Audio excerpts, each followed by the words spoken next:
नमस्कार, मैं हूं अभिनय आकाश और आप देखना शुरू कर चुके हैं प्रवास साक्षी का special show yes my Lord. Bareilly में घर के अंदर नमाज पढ़ने का मामला इन दिनों सुर्खियों में बना हुआ है, जहां निजी संपत्ति में धार्मिक गतिविधियों और कानून व्यवस्था के बीच संतुलन को लेकर बहस तेज हो गई। इसी मामले में दाखिल याचिका पर सुनवाई करते हुए इलाहाबाद हाई कोर्ट ने एक अहम टिप्पणी करते हुए स्पष्ट कर दिया है कि घर के अंदर बड़ी संख्या में लोगों को इकट्ठा करना सार्वजनिक व्यवस्था के लिए खतरा बन सकता है।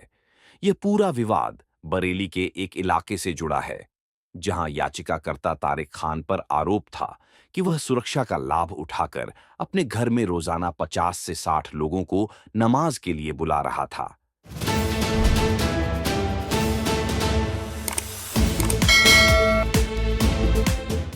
प्रशासन ने इस पर आपत्ति जताते हुए कोर्ट में हलफनामा और तस्वीरें पेश की थीं, जिनमें भीड़ जुटने की स्थिति दिखाई गई थी।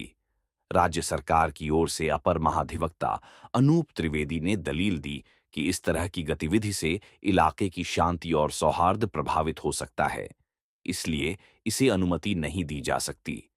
मामले की सुनवाई न्यायमूर्ति सरल श्रीवास्तव और न्यायमूर्ति करिमा प्रसाद की खंडपीठ ने की। याचिकाकर्ता की तरफ से दिए गए जवाब में कोर्ट को भरोसा दिलाया गया कि भविष्य में विवादित स्थान पर बड़ी संख्या में लोगों को नमाज के लिए नहीं बुलाया जाएगा। इस संबंध में एक अंडरटेकिंग भी दी गई। याचिकाकर्ता की इस प्रतिबद्धता को रिकॉर्ड पर लेते हुए हाई कोर्ट ने याचिका का निस्तारण कर दिया।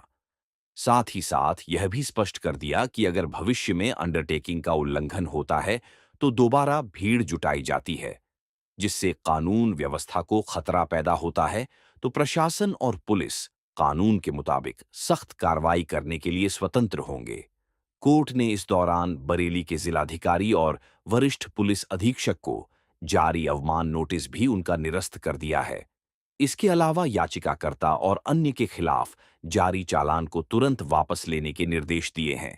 घटनाक्रम पर एक नजर इससे पहले न्यायमूर्ति अतुल श्रीधरण और न्यायमूर्ति सिद्धार्थ नंदन की एक अन्य खंडपीठ ने खान की रिट याचिका की सुनवाई करते हुए 12 फरवरी को आदेश दिया था कि मरनाथा फुल गॉस्पेल मिनिस्ट्रीज बनाम उत्तर प्रदेश राज्य और दो अन्य मामले में उच्च न्यायालय के 27 जनवरी के आदेश का उल्लंघन करने के लिए बरेली के डीएम और एसएसपी को न्यायालय की अवमानना अधिनियम 1971 के तहत नोटिस जारी किया जाए।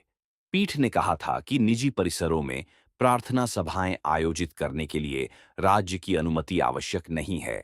11 मार्च को हुई सुनवाई के दौरान न्यायमूर्ति श्रीधरण और नंदन की पीठ ने दोनों अधिकारियों को 23 मार्च को न्यायालय में उपस्थित रहने का निर्देश दिया था।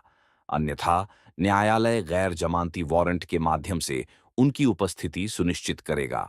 न्यायालय ने निजी संपत्ति के मालिक हसीन खान को पुलिस सुरक्षा प्रदान करने का भी आदेश दिया था।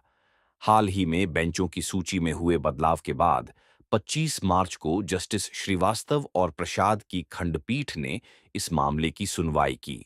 अतिरिक्त महाधिवक्ता एजी ने संपत्ति की तस्वीरें पेश करते हुए कहा कि याचिकाकर्ता प्रतिदिन नमाज अदा करने के लिए बड़ी संख्या में लोगों को इकट्ठा कर रहा है।